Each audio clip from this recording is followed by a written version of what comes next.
तो आज जो है हम देखिए इन्वायरमेंटल केमिस्ट्री का मैं एनसीईआरटी बेस्ड पूरा पढ़ा रहा हूँ।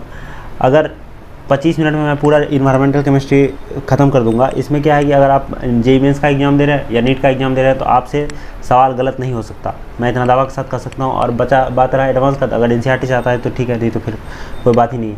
तो एसिड रेन का पीएच जो है 5.6 से कम होता है। अगर आपको दे दे एग्जाम में कि acid pH of acid rain कितना है, बराबर 5.6, एक ऑप्शन दे दे लेस देन 5.6, तो आपको वहाँ पर अगर बराबर 5.6 आप मानकर मारते हैं टिक तो गलत हो जाएगा।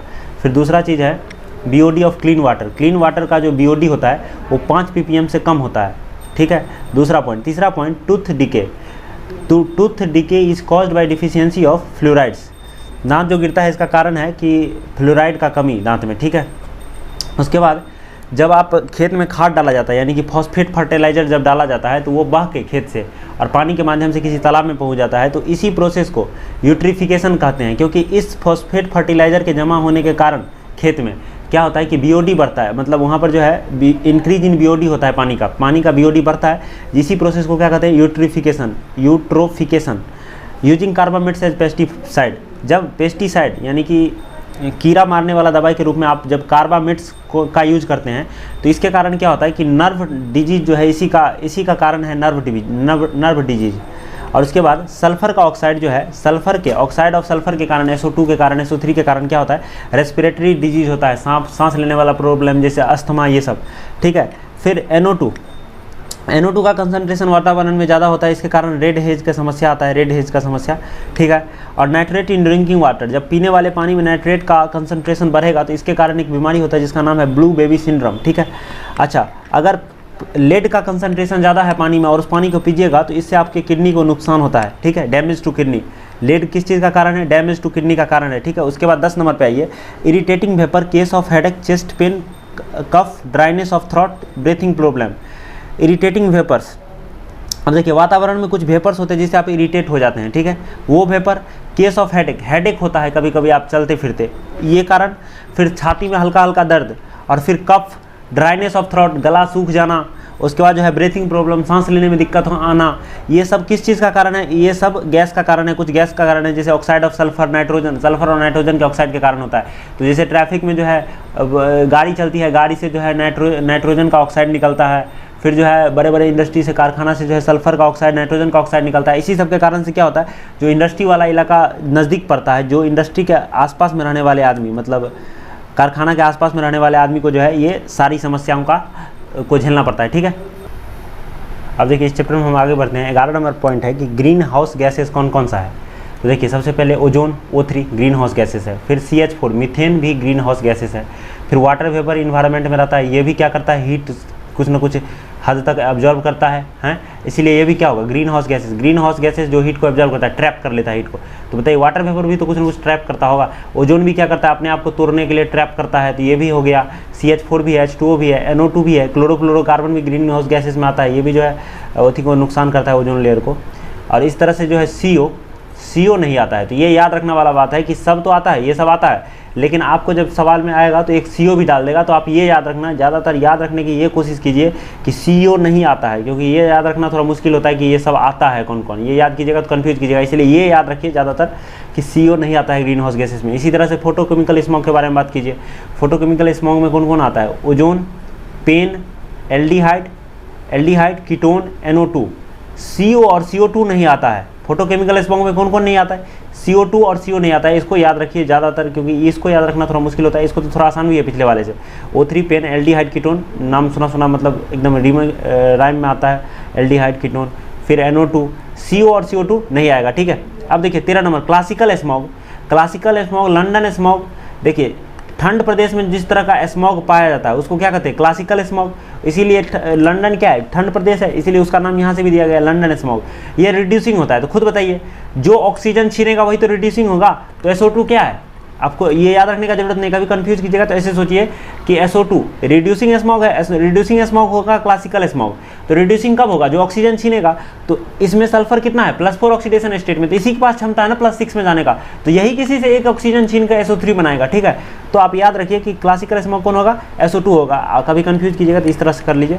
अच्छा, photochemical smoke can be controlled by controlling the release of NO2। देखिए फोटोकेमिकल स्मोक में क्या था, NO2 था, तो NO2 के रिलीज को अगर आप कंट्रोल कर लिए तो फोटोकेमिकल स्मोक को कंट्रोल कर लिए, तो यही बात कहा जा रहा है। हाइड्रोकार्बन्स, ओजोन, NO2, हाइड्रोकार्बन्स और ओजोन, इस तीनों के रिलीज को आप कंट्रोल कीजिए, मतलब फोटोकेमिकल स्मोक को आप कंट्रोल कर लिए। साथ ही साथ एक तरीका और है फोटोकेमिकल स्मोक को कंट्रोल करने का, by plantation of some plant like pinus. Pinus नाम का एक प्लांट होता है, एक पौधा होता है, उसको भी बो करके आप जो है क्या कर सकते हैं, फोटोकेमिकल स्मोक को कंट्रोल कर सकते हैं। ठीक है। अब 15 नंबर पॉइंट है, pollutant which come directly in the air sources are called primary pollutant. देखिए किसी सोर्स के वजह से अगर कोई पॉल्यूटेंट डायरेक्ट एयर में आ जाता है तो उसको क्या कहते हैं, प्राइमरी पॉल्यूटेंट। लेकिन यही प्राइमरी पॉल्यूटेंट मिलके जब कोई दूसरा नया पॉल्यूटेंट बनाए तो उसको क्या कहते हैं, सेकेंडरी पॉल्यूटेंट। तो याद रखिए CO, हाइड्रोकार्बन और NO ये सब डायरेक्टली एयर में आता है, तो ये सब क्या है, प्राइमरी पॉल्यूटेंट।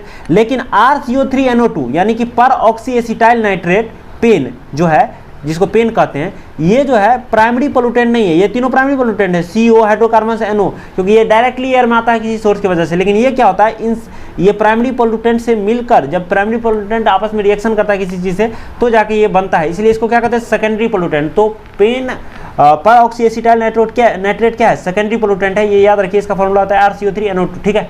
अब जो है देखिए हमें 16 नंबर पॉइंट देख रहे हैं हम लोग, जिसमें है फॉर्मेशन ऑफ ओजोन। ओजोन कैसे बनता है, सबसे पहले देखिए ऑक्सीजन मॉलिक्यूल गैस के रूप में प्रेजेंट रहता है एटमॉस्फेयर के ऊपरी भाग में। वहाँ पर जो है लाइट रे जब इस पे गिरता है तो एनर्जी, लाइट रे क्या है, एनर्जी है। जब एनर्जी इस पे पड़ता है तो इसको तोड़ करके ऑक्सीजन एटम में चेंज कर दिया जाता है, कर देता है। फिर ये ऑक्सीजन एटम क्या करता है, ऑक्सीजन मॉलिक्यूल पर अटैक करता है और फिर O3 बना लेता है। तो देखिए इस तरफ O3 है और इस तरफ O2 है, तो इस दोनों के बीच में क्या होता है, इक्विलिब्रियम भी एग्जिस्ट करता है। ठीक है, इसीलिए ये इक्विलिब्रियम का साइन है।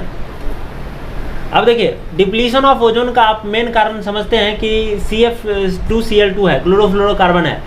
तो क्लोरोफ्लोरोकार्बन जब एटमॉस्फेयर के हाई प्रेजेंट रहता है तो वहाँ पर क्या होता है कि इस पे प्रकाश का किरण गिरता है, लाइट रे गिरता है, एनर्जी है। लाइट रे क्या है, एक एनर्जी है, तो इसको तोड़ देता है Cl रेडिकल और CF2Cl2 रेडिकल। तो कभी अगर आप कंफ्यूज कीजिए, रिएक्शन एग्जाम में आएगा और आप कंफ्यूज कीजिएगा कि Cl में टूटता है कि यहाँ पर F रेडिकल आता है, तो आप ऐसे याद रखिए। देखिए मैं आपको बता रहा हूँ कि ये CF2 है और ये Cl है। आपको पता होना चाहिए कि इधर क्या बन रहा है, बताइए, रेडिकल बन रहा है दोनों तरफ। तो रेडिकल कब बनता है, किसी भी रिएक्शन में रेडिकल कब बनता है, जब polar bond, non polar bond टूटता है तभी रेडिकल बनता है। आपको पता है कि इसके बीच में इलेक्ट्रोनेगेटिविटी का डिफरेंस C और F के बीच में ज़्यादा है कि आपको C और Cl के बीच में ज़्यादा है। तो आप खुद सोच सकते हैं कि C और Cl के बीच में इलेक्ट्रोनेगेटिविटी का डिफरेंस कम है और C और F के बीच में इलेक्ट्रोनेगेटिविटी का डिफरेंस ज़्यादा है। तो ये बॉन्ड मोर पोलर है, ये बॉन्ड क्या है, ज़्यादा पोलर है। मतलब अगर इसका प्लस माइनस में टूटने का संभावना ज्यादा है और इसका कम है, तो टूट तो रहा है रेडिकल में, तो किसकी संभावना ज्यादा होगी रेडिकल में टूटने की, इसकी संभावना ज्यादा तो है ही, इसकी संभावना, इसके पास ज्यादा टेंडेंसी है, CCl बॉन्ड के पास ज्यादा टेंडेंसी है रेडिकल में टूटने का as compare to CF bond, क्योंकि CCl bond is less polar than CF bond, इसीलिए ये टूटता है Cl radical plus CF2Cl2 radical में, CF2Cl रेडिकल में। ठीक है, तो इस तरह से पहला स्टेप याद रखिए। अच्छा देखिए CF2Cl2 को हम यहाँ पर transporting agent of chlorine radical भी कहते हैं। यहाँ पर CF2Cl2 को इस चैप्टर में transporting agent for chlorine radical कहा जाता है, क्योंकि इसी का कारण जो है क्लोरीन रेडिकल का उत्पन्न होता है वहाँ पर हायर एटमॉस्फेयर में, जो कि ओजोन के डिप्लीशन का मेन कारण है। अब क्या होता है कि ये Cl रेडिकल ओजोन पे अटैक करता है और OCl रेडिकल बना देता है और O2 बना देता है, ऑक्सीजन बना देता है। मतलब कुल में आके क्या होता है कि CF2Cl2 पहले क्लोरीन रेडिकल देता है और ये क्लोरीन रेडिकल फर्दर अटैक करता है ओजोन पे और ओजोन पर अटैक करके OCl रेडिकल बना देता है और ऑक्सीजन बना देता है। तो कुल मिला के यहाँ पर ऑक्सीजन O3 क्या हो रहा है, O3 का कंसंट्रेशन कम हो रहा है।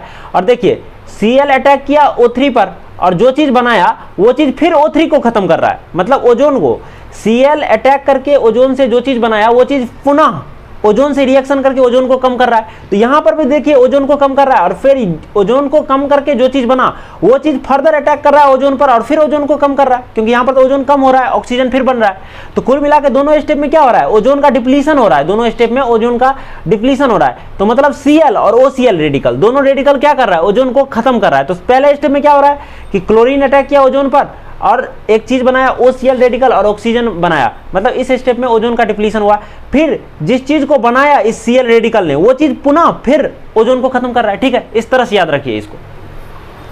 अब देखिए 18 नंबर पॉइंट है लैक्सेटिव इफेक्ट। पानी में एक दिक्कत आता है लैक्सेटिव इफेक्ट, उस दिक्कत को क्या कहते हैं? Laxative effect. ये दिक्कत कब आता है? जब SO4 का कंसंट्रेशन, सल्फेट आयन का कंसंट्रेशन, SO4-2 का कंसंट्रेशन पानी में 500 ppm से ज्यादा हो जाए। तो ये परीक्षा में आ सकता है, आपको डायरेक्ट ऐसे याद होना चाहिए चीज। ठीक है, तो देखिए हम पीछे देख चुके हैं 19 नंबर पॉइंट से, मैं एक बार बता देता हूं 19 नंबर पॉइंट से पहले कि 17 नंबर पॉइंट में हम देख चुके हैं कि ओजोन का डिप्लीशन का मेन जो कारण है वो Cl रेडिकल है और ClO रेडिकल है। ठीक है, अब देखिए आपको पता होना चाहिए कि जो ओजोन में जो छेद है वो एंटार्क्टिका के ऊपर में ही छेद है।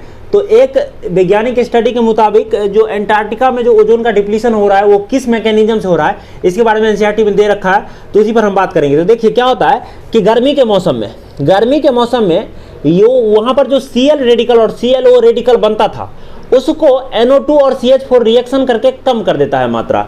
तो जब ये NO2 और CH4 Cl रेडिकल और ClO रेडिकल को खत्म कर देगा एंटार्क्टिका के ऊपर, मतलब काफी हद तक कम करेगा रिएक्शन करके इसके साथ, तो क्या होगा?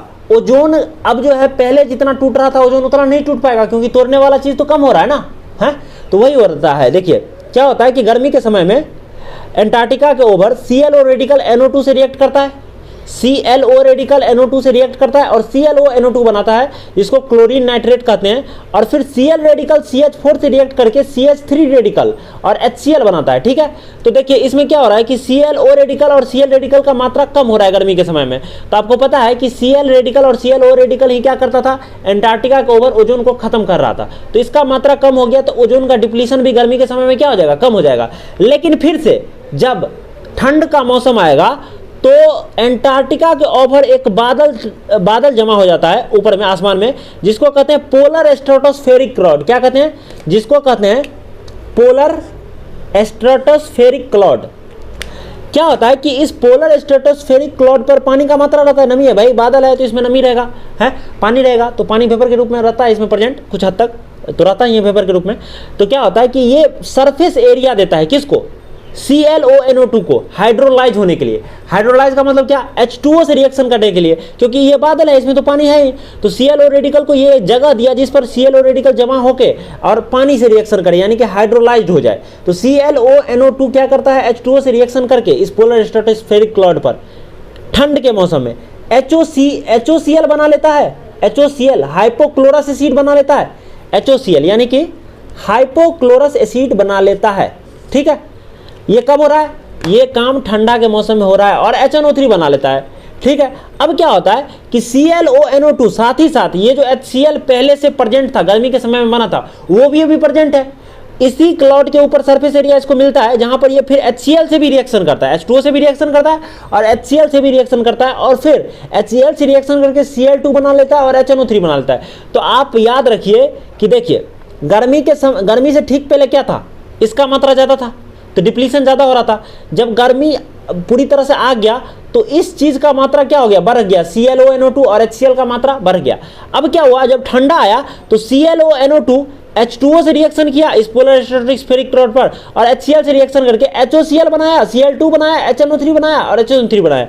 तो कुल मिला के गर्मी के मौसम में, फिर ठंडा के मौसम में क्या हुआ? इसका और इसका मात्रा घट गया और HCl का भी मात्रा घट गया। तो मात्रा किसका बढ़ा? HOCl और Cl2 का। लगभग पूरे ठंडा होने तक सारा का सारा HOCl में बदल गया। ठीक है, HOCl और Cl2 बदल गया।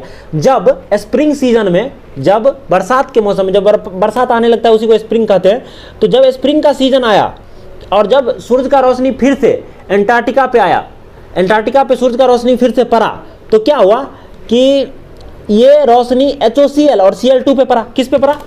HOCl और Cl2 पे पड़ा। कब? स्प्रिंग के मौसम में। तो फिर क्या किया? जब एनर्जी इस पे गिरा HOCl पे, तो इसको तोड़ दिया OH रेडिकल और Cl रेडिकल में, और इसी तरह से Cl2 पर भी पड़ा यही रोशनी, और इसको भी तोड़ दिया किस में? 2Cl में। तो बताइए स्प्रिंग सीजन में इसका कंसंट्रेशन सबसे ज्यादा हो गया, किसका? Cl रेडिकल का। तो स्प्रिंग सीजन में Cl रेडिकल का सबसे ज्यादा कंसंट्रेशन हो गया। तो अभी Cl रेडिकल ही तो वो कर रहा था, क्या कहते हैं, ओजोन का डिप्लीशन कर रहा था। तो अब जो है Cl रेडिकल ही ओजोन का डिप्लीशन करता है, तो Cl रेडिकल का कंसंट्रेशन स्प्रिंग सीजन में बढ़ गया, सबसे ज्यादा हो गया। तो अभी स्प्रिंग सीजन में ओजोन का डिप्लीशन सबसे ज्यादा हो रहा होगा। तो आपसे यह भी पूछा जा सकता है, कभी एग्जाम में पूछ लिया जाए कि किस सीजन में ओजोन का डिप्लीशन सबसे ज़्यादा होता है, तो आपका जवाब होना चाहिए समर भी नहीं होगा, विंटर भी नहीं होगा, क्या होगा, स्प्रिंग होगा। ठीक है, अब जो है हम देखिए कुछ पॉइंट्स देखते हैं इस चैप्टर का, जैसे नॉन वायेबल पॉल्यूटेंट का एग्जाम्पल याद रखना है, smoke, dust, mist, smog, fume, ये सब क्या है, नॉन वायेबल पॉल्यूटेंट है, ये याद रखना है। उसके बाद भोपाल गैस, किस गैस को कहते हैं भोपाल गैस, CH3NCO को कहते हैं भोपाल गैस।